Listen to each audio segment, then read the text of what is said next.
बेटा 10th कर लो यार, इसके बाद मजे ही मजे. Spoiler alert, that's the biggest lie anyone can ever tell you.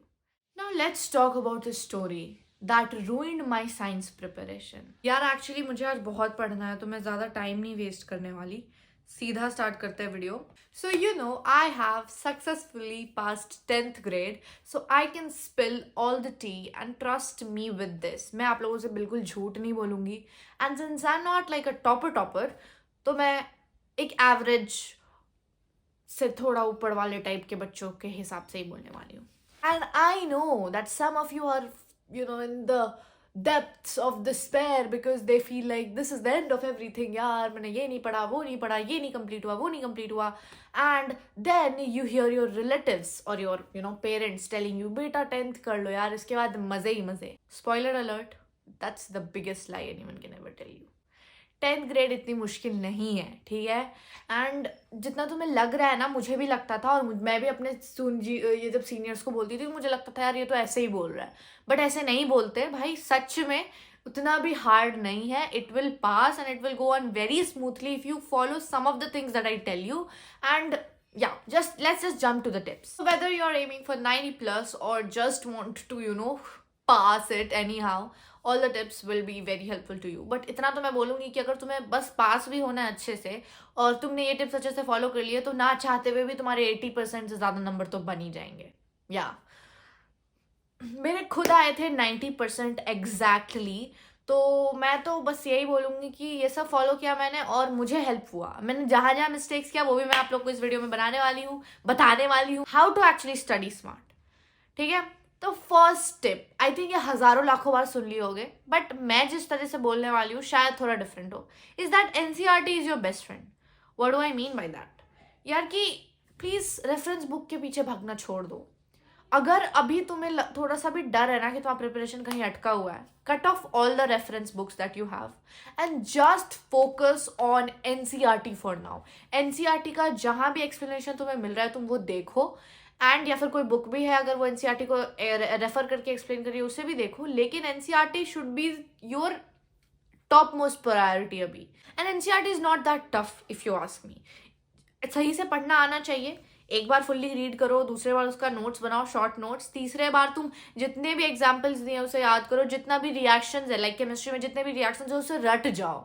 सब कुछ उसका सब कुछ याद होना जाना चाहिए तुम्हें. ठीक है. एंड वो जो छोटे छोटे लाइक एक्टिविटीज भी दिए रहते हैं ना, दे आर वेरी इंपॉर्टेंट. वो डायरेक्टली एग्जाम में छप जाते हैं. And solve PYQs. मैं रिक्वेस्ट करती हूँ, 2023 का जो केस स्टडी था वो 24 में छप गया था भाई. तो इसीलिए तुम इतना, और क्वेश्चंस तो इतने रिपीट होते हैं ना, मैं क्या बोलूँ, पूरा पेपर ऐसा लगता है पीवाईक्यूज ही है, क्योंकि सारे क्वेश्चंस आ चुके हैं इतने बार कि अब उनके पास कुछ बचा ही नहीं है. So just solve as many as questions as you can, but stick to the PYQ pattern only. Make notes that actually matter. अगर कोई लेक्चर देखते हो तो ज़्यादा फालतू का मत लिखो. जो सच में तुम्हें इंपॉर्टेंट लगता है वही लिखो. लेकिन हाँ, एक चीज़ मैं बोलूँगी कि मैंने एसएसटी के बहुत डिटेल नोट्स बनाए थे. एसएसटी में मुझे 97 आए और साइंस में मुझे 90 आया. तो मैंने मेरा फिजिक्स थोड़ा वीक पोर्शन था उस टाइम पे. मैं उतना अच्छे से पढ़ नहीं पाई थी. मुझे बहुत डर लगता था फिजिक्स से उस टाइम. बहुत ट्रॉमा में रहती थी मैं. यस. और अभी जस्ट ऑपोजिट केस चल रहा है. सो वो चीज़ है. और तुम्हें ये चीज़ याद में रखना है कि जैसे कि मान लो बायो है तो लाइफ प्रोसेसेस चैप्टर है, तुम्हें उसका नोट्स का एक एक कन याद होना चाहिए. वो पूरा डिटेल्ड होना चाहिए नोट्स तुम्हारे पास उस सब्जेक्ट के लिए. अगर अभी तुम्हारे पास नहीं है टाइम वो बनाने का तो भाई प्रिंट आउट ले लो और पेंसिल से अंडरलाइन करके पूरा याद करो अच्छे से. Okay. Then I suggest you कि तुम ये वीडियोस भी रेफर कर सकते हो जहाँ पे 100 क्वेश्चंस इन 30 मिनट्स या फिर जो भी 40 मिनट्स या 1 आवर जो भी करते हैं ना टीचर्स लोग, ये सब टाइप के जो वीडियोज है, they are very very helpful. I have watched them and वो मेरे लिए काफी हेल्पफुल प्रूव हुआ है. तो I suggest you that. Practice ज्यादा करो. रीडिंग थोड़ी सी कम भी कर सकते हो, चलेगा, क्योंकि बस पढ़ने से कुछ नहीं होने वाला. उसको प्रैक्टिस करो तभी समझ आएगा. Solve sample papers. अब तो सिलेबस खत्म हो गया होगा, नहीं भी खत्म हुआ है तो अभी तुम्हारे पास जो भी टाइम है 15 फरवरी तक, 15 दिन है आज से, तो उस हिसाब से तुम उससे ऐसे सॉल्व करो. अब तुम्हारे पास वैसे तो हर एग्जाम में अच्छा खासा गैप मिला है तुम्हें. मैंने कितने बच्चों को देखा है उतने दिन वो पूरा पढ़ जाता है क्योंकि इतनी ज्यादा है भी नहीं सिलेबस. बट हाँ, प्रेशर कम करने के लिए भी 15 दिन है तुम्हारे पास. तुम ऐसे करो कि जो पहला एग्जाम है तुम उसको पहले कंप्लीट करो, उसके 4-5 सैम्पल पेपर सॉल्व करो और फिर आगे बढ़ो. मैंने सब सब्जेक्ट के लिए सैम्पल पेपर नहीं लगाया था. मैंने बस संस्कृत में लगाया था 7 सैम्पल पेपर मास्टर साहब से मैंने पढ़ा था, तो वो तो लिटरली सब कुछ उनके सैम्पल पेपर से ही आ गया था, वो बहुत अच्छी बात है। एंड फिर मैंने मैथ के लिए 3-4 लगाए थे। मैथ में मेरा उतना कंसंट्रेशन होता नहीं था कि मतलब मैं कर पाऊँ भाई, बहुत टेंशन हो जाता था मुझे मैथ में। फिर उसके बाद मैंने साइंस का शायद एक ही लगाया था, नहीं लगाया था समझो उसे।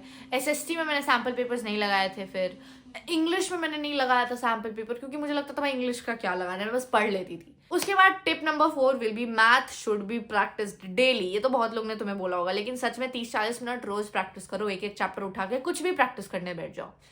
और प्लीज इजी चैप्टर्स को लाइटली मत लेना। मैंने क्वाड्रेटिक इक्वेशन को लाइटली इतना ले लिया था कि कॉन्फिडेंस ही हट गया था उसमें, और मैं दूसरे चैप्टर देखता हूँ, मैं ये स्टैटिस्टिक्स पढ़ रही हूँ, ये सर्कल्स पढ़ रहे हैं, ये कर रहे हैं, वो कर रहे हैं, बट जो जो छोटा छोटा बेसिक्स होता है ना, वही आप छोड़ देते हो।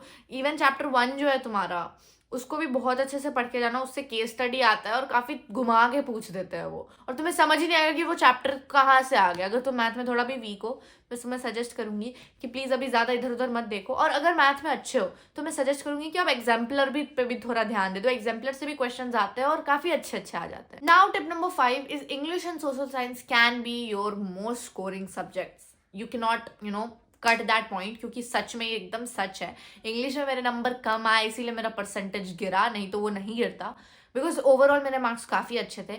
मेरा साइंस में 90 था, देन दूसरा सब्जेक्ट कौन सा है, संस्कृत मैंने बोला 96 था, एसएसटी में 97 था, और मैथ में 80 था। तो मैथ में 80 मेरे लिए काफ़ी है, मैं बहुत उसमें वीक थी, और मेरा इंग्लिश में 88 आ गया। तुम ही सोचो अगर वो मेरा 95 या 97 रहता तो फिर मेरे मार्क्स कहाँ जाते। बट मैं वही बोलूँगी कि वो दोनों सब्जेक्ट बहुत स्कोरिंग है, उसके लिए अपना बेस एकदम स्ट्रॉन्ग कर लो। देख लेना, you'll think this after a while, अगर किसी सब्जेक्ट में तुम्हारे कम नंबर आते भी हैं, तुम्हारा ये दोनों सेव कर लेगा भाई। और एसएसटी का पढ़ने का तरीका काफ़ी स्ट्रेट फॉरवर्ड होता है, ज़्यादा उसमें घूमना नहीं होता। नहीं हिस्ट्री समझ आ रही है, एक अच्छा सा लेक्चर देखो दिगराज सर का या किसी भी टीचर का, और फिर उसको खुद से इंटरप्रेट करो, एक फ्लो चार्ट बनाओ और समझना चालू करो। एंड डेट्स काफ़ी इंपॉर्टेंट है, वो लोग क्रोनोलॉजिकल ऑर्डर पूछते हैं। Now how to stay focused and motivated and avoid burnout, क्योंकि हम अब तो बहुत ज़्यादा फोकस जाता है राइट, और बर्नआउट भी बहुत ज़्यादा हो जाता है, लगता है यार क्या करे क्या ना करे, है ना। तो उसके लिए मैं सजेस्ट करूंगी कि अभी से तुम कुछ 2 घंटे लगातार पढ़ने का ट्राई करो। मुझे नहीं लगता अब जब एंड आ गया है तो तुम्हें इस चीज़ में प्रॉब्लम आती होगी, क्योंकि बहुत सारे लोग होते हैं जो एग्जाम से कुछ दिन पहले पढ़ना चालू करते हैं। अब जब उन्हें पता है कि बोर्ड 15 दिन में है, तो तुम शायद डेडिकेटेड हो गए पढ़ने के लिए।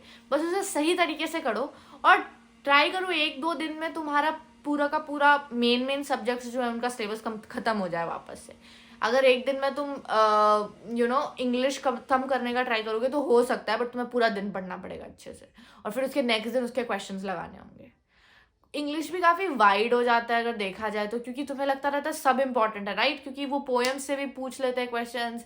मेन अब तो क्वेश्चंस इंग्लिश में बहुत अच्छे लेवल के आते हैं, ऐसा नहीं है कि वो पूछेंगे what is this, they will ask you कि relate this with your real life and do that do this. तो इंग्लिश के लिए भी मैंने ओसवाल का यूज़ किया था रेफरेंस बुक इंग्लिश के लिए 10th में, and that was like helpful you can say, क्योंकि वो मुझे बता रहा था कि लेवल किस तरीके का जा सकता है क्वेश्चंस का, एंड कहीं ना कहीं कुछ क्वेश्चंस उस लेवल के आए भी थे। बट अगर अभी तुम्हारे पास वो रेफरेंस बुक नहीं है तो तुम ऑनलाइन भी बहुत कुछ रेफर कर सकते हो, टेलीग्राम पे और बहुत जगह मिल जाता है टू बी ऑनेस्ट। अब ज्यादा गिल्ट में मत जाओ, जो भी बचा हुआ टाइम है utilize it perfectly and you will win. Now let's talk about the story that ruined my science preparation and I wish this never happens to anyone.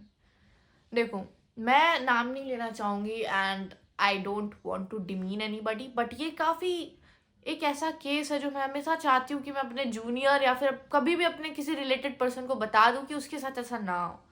So I was very close friend with a girl and I still love her even though we are not friends at all, and I still loved the time we spent together and it was good. And I felt like it's so bad when I am talking about it because मुझे वो guilt होता है यार, लेकिन मुझे पता है कि मैं ये स्टोरी नहीं बताऊंगी तो शायद एक बहुत बड़ा इंपॉर्टेंट पोर्शन छूट जाएगा आप लोगों को बताने इसके। सो एक्चुअली मेरी रिकॉर्डिंग स्टॉप हो गई थी, but now I am back and let's continue the story.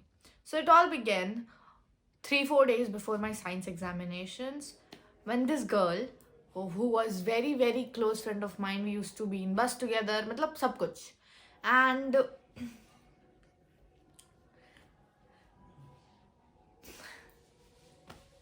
And she called me randomly, और इससे पहले वो किसी एग्जाम से पहले मुझे कॉल नहीं की थी, हमारा बहुत टाइम से फ़ोन पे ऐसा बात भी नहीं हुआ था, मिले भी नहीं थे, क्योंकि मैं मतलब मेरा मोड ऑफ ट्रांसपोर्ट चेंज हो गया था, so you know we could not really meet. वो कभी कभी हम बातें भी करते थे। She called me and then she starts crying and then she is like कि मेरा कुछ नहीं हो रहा, मुझसे समझ नहीं आ रहा, and then she asks me some question कि तुम मुझे ये इंपॉर्टेंट भेज दो, वो इंपॉर्टेंट भेज दो। तो मुझे लगा चलो ठीक है, वो जेन्युइनली परेशान है। I consoled her a bit and I told her कि आई विल सेंड यू। चलो कॉल कट हो गया। Then she again calls me after 1 hour and then she starts crying horribly. मतलब एकदम रो रही है, and then she's telling कि ये हो रहा है, वो हो रहा है, मुझे बहुत दर्द हो रहा है, मैं नहीं कर सकती, I'm a failure, I'm a this, and she was demeaning herself continuously. और उसके बाद she kept repeating same thing बार बार। तो मुझे ऐसा लग रहा था यार she is mentally retarded or something, because ऐसा कोई नॉर्मल तो करेगा नहीं। She had some strain on her brain और something, I don't know. Even her mother was very panicked and she kept telling me कि दिव्यांशी इसको क्या हो गया, ऐसा वैसा, एंड आई एम लाइक पता नहीं क्या हुआ है। एंड आई स्टिल थॉट कि एज अ फ्रेंड ये मेरा हक बनता है कि मैं उसका हेल्प करूँ, और मैं कर रही थी। But you know, as we always say कि there is a very thin line between love and hate, so there is also a very thin line between helping someone and getting to you know involve in it. आप किसी का मदद कर सकते हो तभी तक जब आप खुद भी सेफ जोन में हो, राइट? वट स्टार्टेड हैपनिंग कि मेरा पूरा टाइम जा रहा था। सो ना मैं अच्छे से पढ़ पा रही थी अब, क्योंकि वो पूरा टाइम मेरा कंज्यूम कर रही थी। मेरे पास 3-4 दिन थे। साइंस में मेरे को उतना ज़्यादा स्ट्रेस था नहीं, लेकिन फिर भी मुझे पढ़ना तो था भाई। वो गैप डेज को मैं प्रॉपर्ली यूटिलाइज करना चाहती थी, और मैंने सारे गैप डेज को इससे अच्छे से यूटिलाइज किया था। ये मेरा 3rd लास्ट एग्जाम था। I wanted to you know, मुझे मन था कि ये अच्छा हो। और फिर मुझे धीरे धीरे रियलाइज होता कि मैं बहुत बुरा फंस गई हूँ, क्योंकि अगर अब मैं इसे छोड़ भी नहीं सकती, नहीं तो फिर क्या फायदा इतना इतना इसको देखे। और मैंने लिटरली, मैं तुम्हें बता नहीं सकती हूँ यार, मैं 4-4 घंटे, आई थिंक 2-3 घंटे लगातार कॉल पे उसे एक्सप्लेन कर रही हूँ मैं कितनी बड़ी स्टूपिड थी। अब मुझे रियलाइज होता है। And then that girl is like या वो फिर मतलब वो रोते रोते फिर मान जाती थी। वो बोलती थी हाँ चलो ठीक है दिव्यांशी, मैं ये करूँगी वो करूँगी। फिर वो बार बार एक ही चीज रिपीट करती थी, दिव्यांशी तुमको आता है, मुझे नहीं आता, तुमको आता है, मुझे नहीं आता, तुम कितना कुछ कर लियो। And I never took it back. मुझे ऐसा नहीं लगा कि वो यू नो ट्राई कर रही है दिखाने का कि मेरे बहुत अच्छे नंबर आ रहे हैं, कुछ भी ऐसा, because she could not have known right कि मेरे कैसे आ रहे हैं। मैं हमेशा ऐसे ही बोलती थी कि नहीं भाई मेरा भी एवरेज हाल है, मैं उतना भी सही नहीं कर रही। And then she kept saying it. फिर क्या हुआ कि एग्जाम के एक दिन पहले मैंने उससे बोला कि तुम चिल हो जाओ, सब सही होगा, I am so proud of you, I know you will do it, तेरे बहुत अच्छे नंबर आएंगे। And then she is like yeah okay, but पता नहीं शायद हम दे नहीं पाएंगे एग्जाम, हम कल आ नहीं पाएंगे, हमको सांस नहीं आ रहा है, हम सो नहीं पा रहे हैं। आई डोंट नो भाई, इतना कुछ बोला उसने मुझे, और मैं बहुत पैनिक थी। She you know gave me threats कि वो कुछ कर लेगी, something you know very big. So I was genuinely concern, but मैं भूल गई थी कि भाई उसके खुद के पेरेंट्स भी उसके घर पे हैं। सो जो अपने पेरेंट्स से नहीं मान रही वो मेरे से क्या मानेगी, right? But little did I know, काश मुझे कोई तब बता दिया रहता, बट ठीक है चलो। अब हम आगे आते हैं मेन प्लॉट पे, जो कि होता है बोर्ड एग्जाम के दिन, जिस दिन मेरा साइंस का एग्जाम था। उस दिन मैं ट्राई कर रही थी कि मैं उससे छुप कर रहा हूँ, मुझे बिल्कुल मन नहीं था। एंड मैं उनसे बात करती हूँ एंड आई एम लाइक कि पापा ऐसा ऐसा ये कर रही है। And then he is like तुम्हारी गलती है, तुमने कॉल क्यों उठाया, तुमने इतना देर बात क्यों किया, तुमने इतना टाइम वेस्ट क्यों किया। But then I was like okay, अब जो हुआ सो हुआ, चलो करते हैं। उस दिन क्या बैड लक हो रहा था, सब कुछ खराब जा रहा था। एक दिन पहले बोर्ड से मेरा बहुत बड़ा झगड़ा हो गया मेरे फ्रेंड के साथ, even though we were like you know studying together all the time. उस दिन एक दिन पहले पता नहीं कैसा झगड़ा हुआ, बट फिर हमने लाइक सब कुछ सॉर्ट आउट कर लिया। He is my best friend actually. तो फिर सब सही है, बट मैं सोच रही थी भाई मैंने क्यों लड़ा, क्यों टाइम वेस्ट किया, ये वो, चलो ठीक है। अब हम बात करते हैं वापस से बोर्ड एग्जाम के दिन, जब मैंने उसे वापस देखा उस लड़की को, and she looks at me and then you know starts looking somewhere else. तो मुझे लगा क्या हो रहा है ये, मतलब मुझे लगा वो मुझे अप्रोच करके बोली कि दिव्यांशी तुम्हारा एग्जाम अच्छा जाए, होप ऐसा वैसा। बट मैं चाहती भी थी कि वो मेरे पास ना आए, मुझे बहुत नेगेटिविटी आ रहा था उसके अराउंड से। एग्जाम तो अच्छा गया भाई मेरा, मेरे हिसाब से। वही एक क्वेश्चन मेरा छूट गया, which was the first time मैं 3 नंबर का क्वेश्चन छोड़ के आ गई गलती से। Even though that is the question, मैं अभी भी आंख बंद करके आंसर लिख सकती हूँ, इतना बुरा लगता है ना।